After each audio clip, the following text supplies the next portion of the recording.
사도신경으로 신앙 고백하시겠습니다. 나는 전능하신 아버지 하나님 천지의 창조주를 믿습니다. 나는 그의 유일하신 아들 우리 주 예수 그리스도를 믿습니다. 그는 성령으로 잉태되어 동정녀 마리아에게 나시고 본디오 빌라도에게 고난을 받아 십자가에 못 박혀 죽으시고 장사한 지 사흘 만에 죽은 자 가운데서 다시 살아나셨으며 하늘에 오르시어 전능하신 아버지 하나님 우편에 앉아 계시다가 거기로부터 살아있는 자와 죽은 자를 심판하러 오십니다. 나는 성령을 믿으며 거룩한 공교회와 성도의 교제와 죄를 용서받는 것과 몸의 부활과 영생을 믿습니다. 아멘. 하나님의 말씀 봅니다. 하나님의 말씀은 고린도후서 4장 1절에서 6절, 신약성경 289쪽입니다. 그러므로 우리가 이 직분을 받아 긍휼하심을 입은 대로 낙심하지 아니하고 이에 숨은 부끄러움의 일을 버리고 속임으로 행하지 아니하며 하나님의 말씀을 혼잡하게 하지 아니하고 오직 진리를 나타내므로 하나님 앞에서 각 사람의 양심에 대하여 스스로 추천하노라. 만일 우리의 복음이 가리었으면 망하는 자에게는 가리어진 것이라.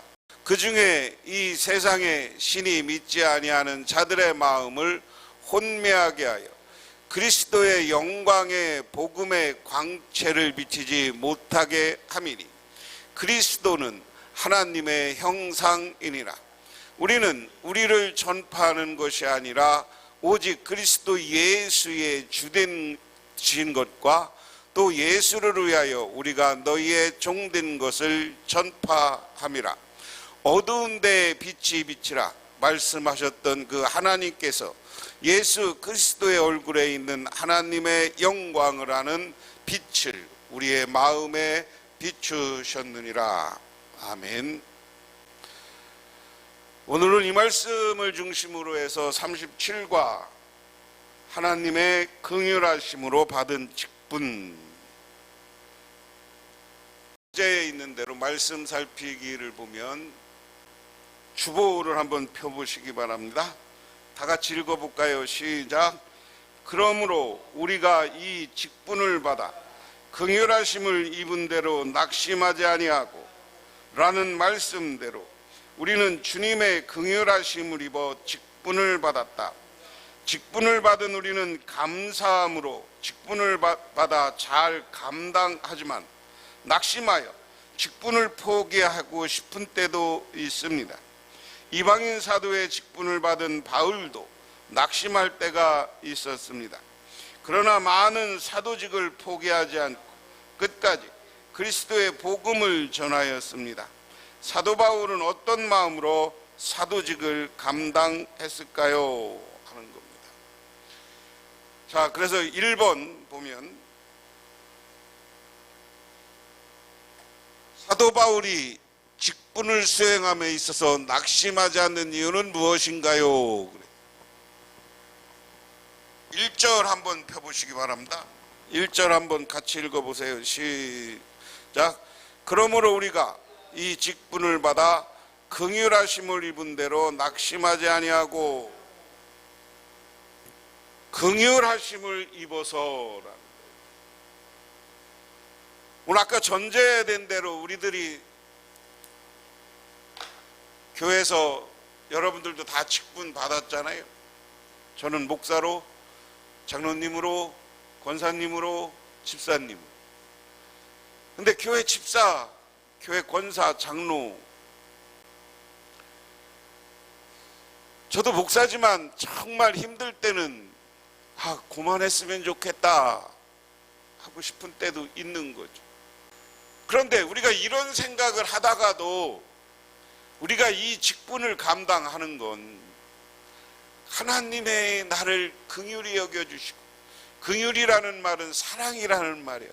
하나님이 나를 사랑해 주시고 하나님이 나를 은혜 내려주시고 하나님이 나에게 복 주시는다는 생각할 때마다 우리는 그 직분을 최선을 다해서 감당해야 되는 것이다.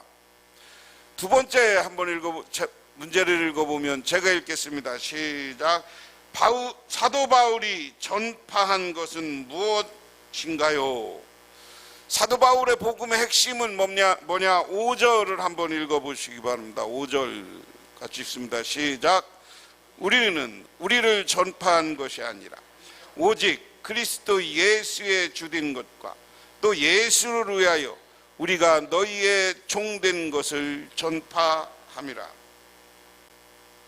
우리는 뭐를 전파해야 되느냐? 우리를 전파하는 것이 아니라 그리스도 예수의 주된 것. 그러니까 예수는 주된 것이라는 말이 뭐예요? 우리가 똑같은 설명인데, 그리스도 예수의 주된 것. 우리가 어디 가서 예수 믿고 전파하고 해야 될 이야기는 나를 이야기하는 것이 아니라 그리스도 예수가 주됐다는 건 뭐예요? 나의 주인이 됐다는 거예요. 주인이.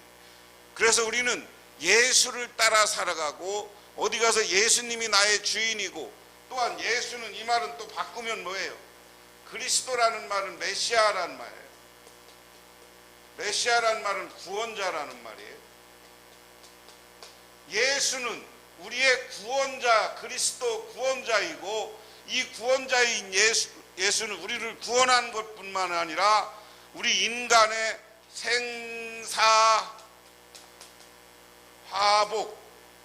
생사화복이 뭐예요? 살고 죽는 것, 그리고 우리에게 화가 미치고 복을 주는 것, 그리고 죽어서 우리가 천국 가는 것, 이걸 다 주관하시고 하는 분이 우리 예수 그리스도다. 그래서 우리는 어디 가면 이걸 전해야 되는 거예요. 우리가 복음 전하는 건 딴 게 아니에요. 그 다음에 뭐예요?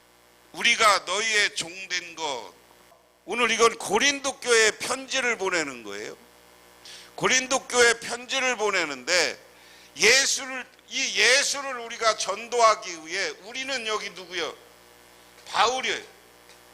바울과 동역자들, 이렇게 생각하면 됩니다. 바울과 이 동역자들이 예수를 위해서 너희의 종이 됐다. 종이 됐다는 건 뭐예요? 섬김의 사람이 됐다는 거예요.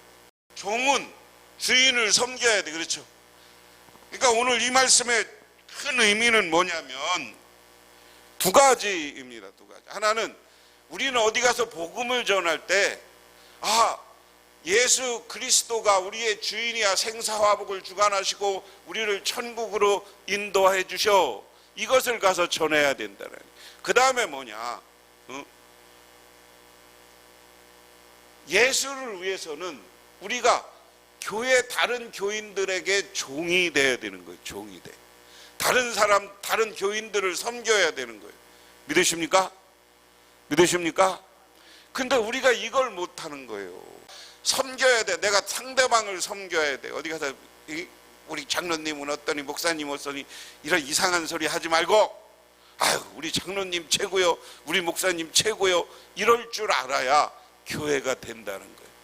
우리 직분받은 사람들은 섬기라고 직분받은 거지 의시대라고 직분받은 게 아니다. 여기까지가 이제 문제를 살핀 거고요. 자, 그 다음에 이제, 그럼 우리가 직분받은 사람은 어떻게 살아야 되느냐? 여기 뒤에 이제 여러분 신앙의 향기에 보면 예화가 있습니다. 2차 대전이 끝나고 얼마 되지 않았을 때 일입니다.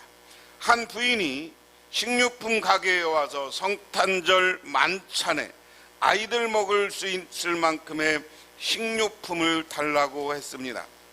돈이 얼마나 있느냐고 주인이 물으니 남편이 전쟁 나가 죽어서 기도밖에 정말 아무것도 드릴 것이 없다고 대답했습니다. 당신의 기도를 종이에 써주십시오. 그러면 그 무게만큼 식료품을 주겠소.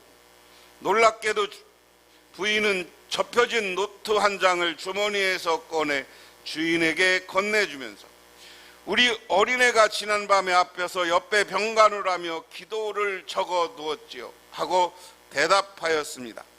읽어보지도 않은 채 주인은 구식 저울 추를 놓은 곳에 기도가 적힌 종이를 놓고, 자, 이 기도는가 얼마치의 식료품의 무게가 되는지 달아봅시다 하고 중얼거렸습니다.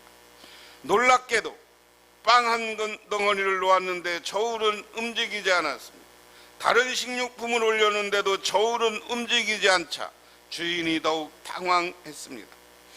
드디어 저울에 더 이상 올려놓을 수 없으니 당신이 이 봉지에 담아가시오. 나는 바쁘니까 하고 퉁명스럽게 말했습니다. 눈물을 흘리면서 감사한 그 부인은 감사하는 마음으로 돌아갔습니다.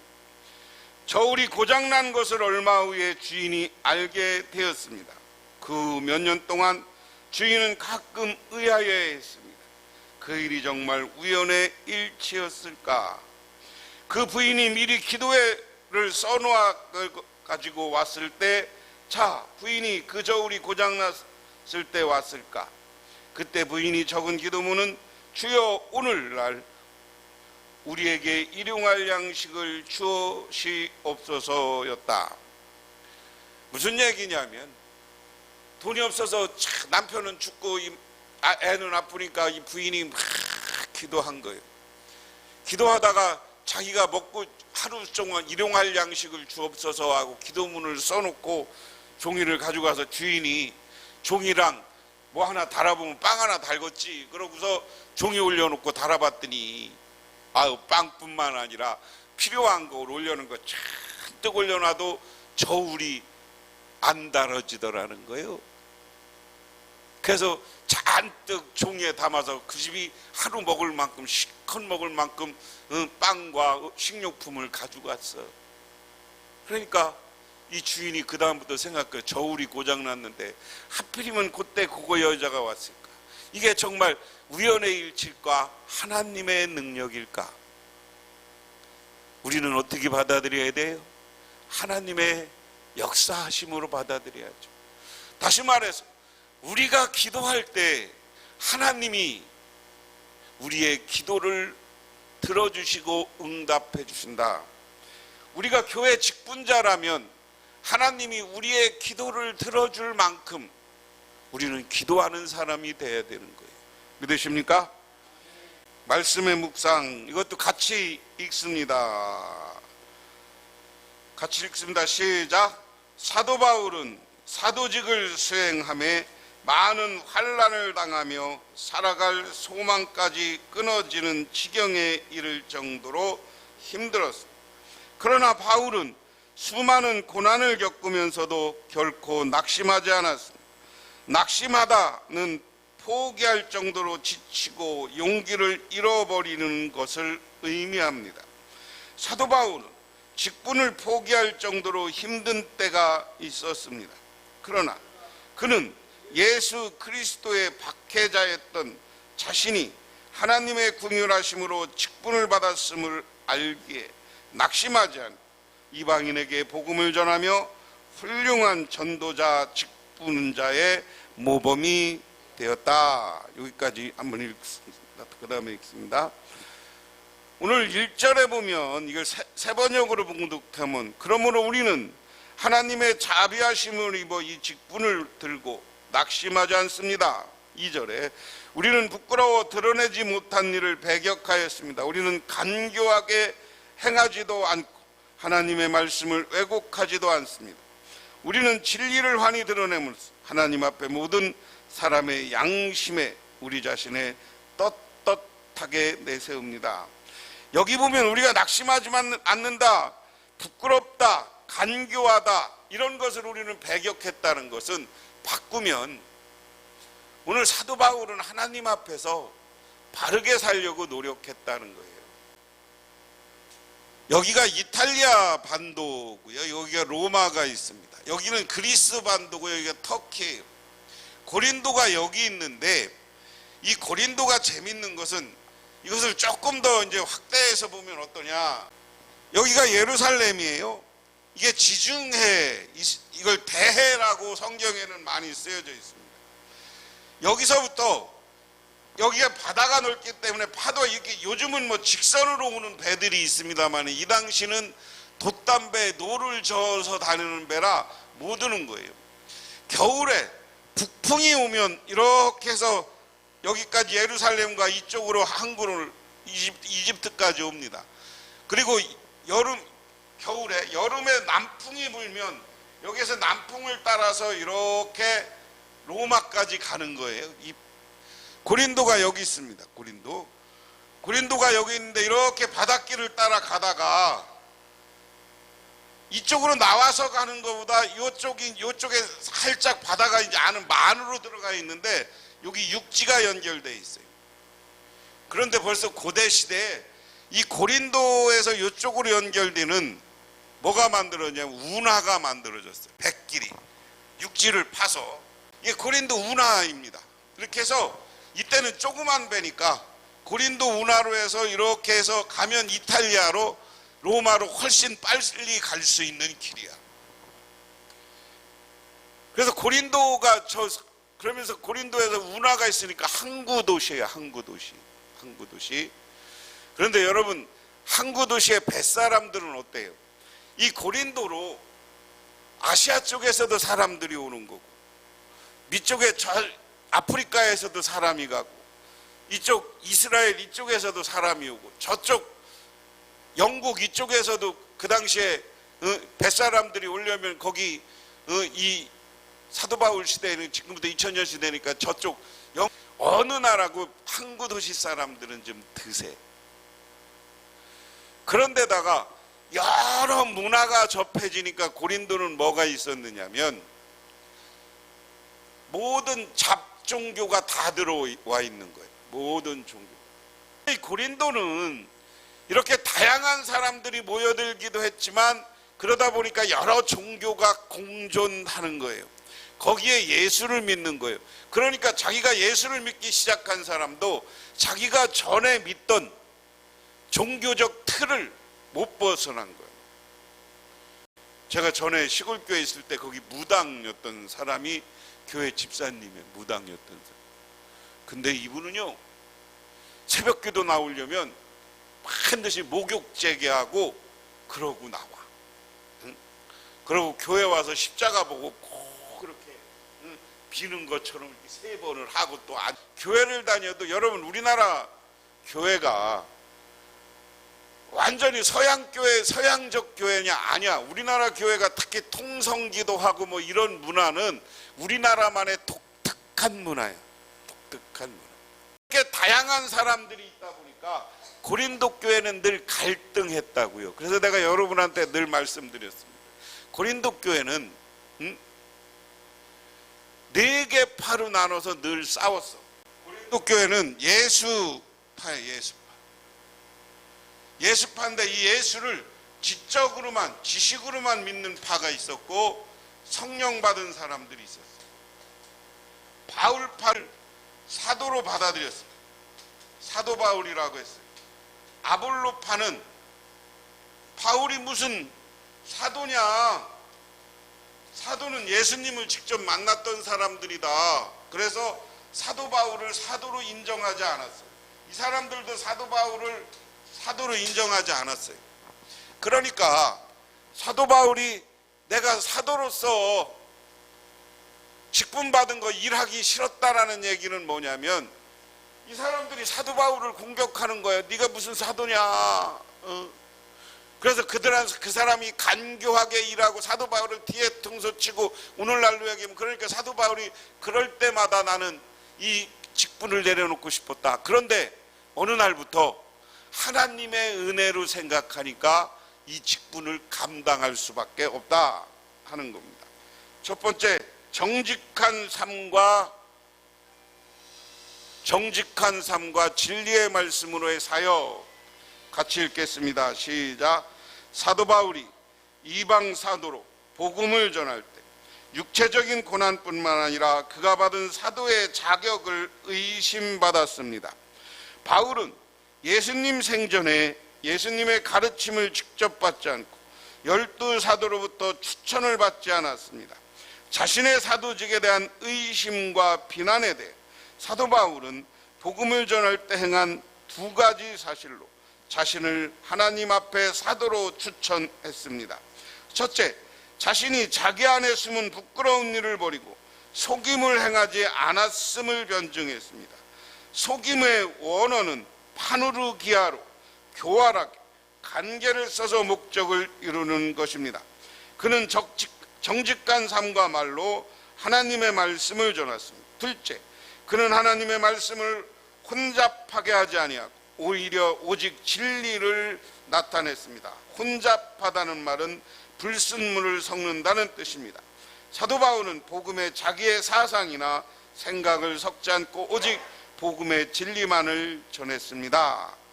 자, 사도 바울이 너 사도 아니야 라고 했을 때 자기는 난 사도다 라고 했을 때 첫 번째는 뭐예요? 나는 부끄러운 일을 한 적이 없다. 그렇기 때문에 과거에 내가 너희들을 핍박했지만 그 다음에 회개하고 나는 부끄럽게 사는 적이 없다. 두 번째는 뭐냐? 아까 내가 이건 설명한 거예요. 두 번째는 나는 말씀을 혼잡하지 않게 했다. 이 사도 바울이 고린도 교회는 제가 아까 여러 종교가 혼재되어 있는데 자기들 종교적 습성과 자기들의 관점을 가지고 저렇게 네 파로 나눠 싸웠는데 나는 예수 그리스도가 아까 이야기한 1번의 질문처럼 예수 그리스도가 나의 주된 것 외에는 전한 게 없다 그 얘기예요.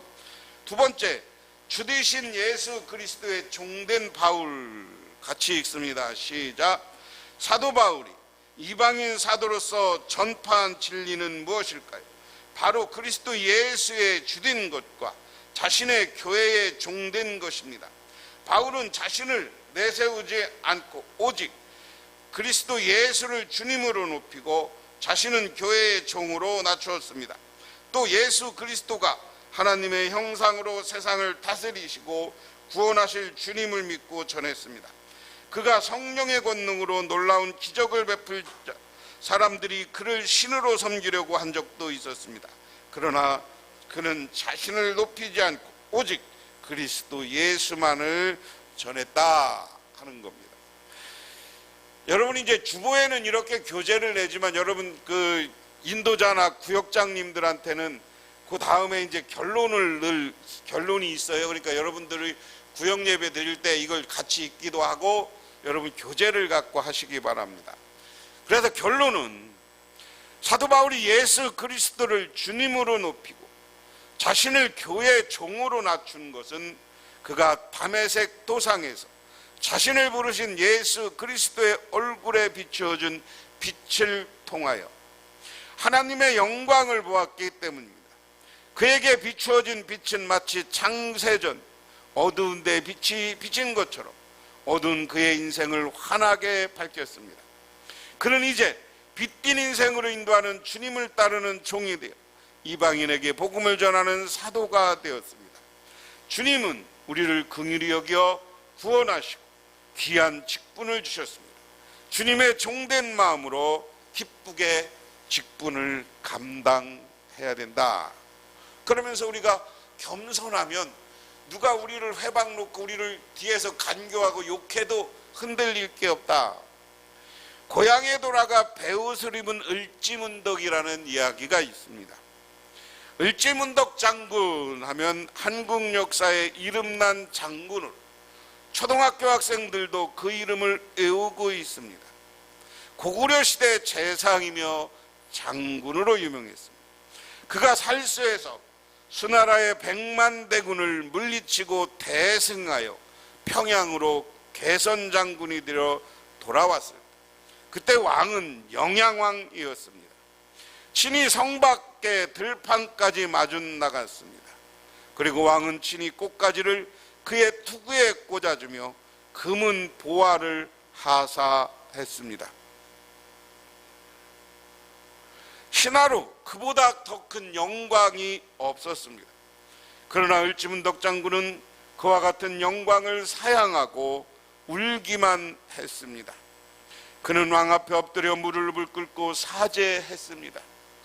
상감마마, 귀중한 백성이요 또 여러분의 소중한 아들이요 남편의 고구려 청년들을 수없이 많이 전장에서 전사시키고 얻은 승리를 나 개인의 공으로 돌릴 수 없습니다.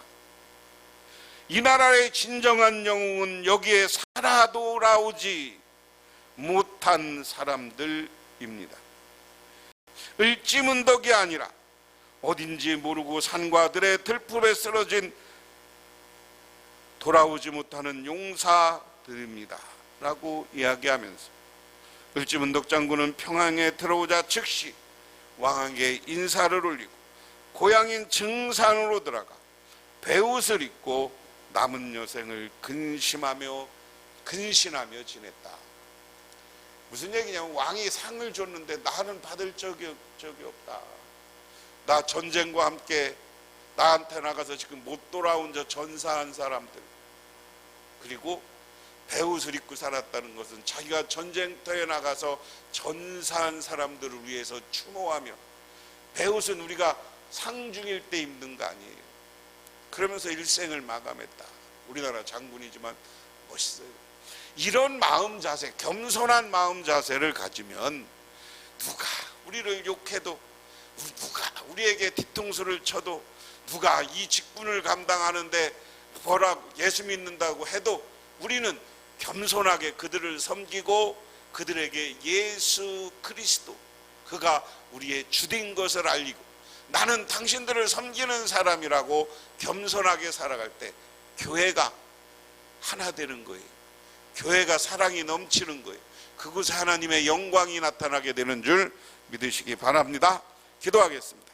하나님 아버지 고맙습니다.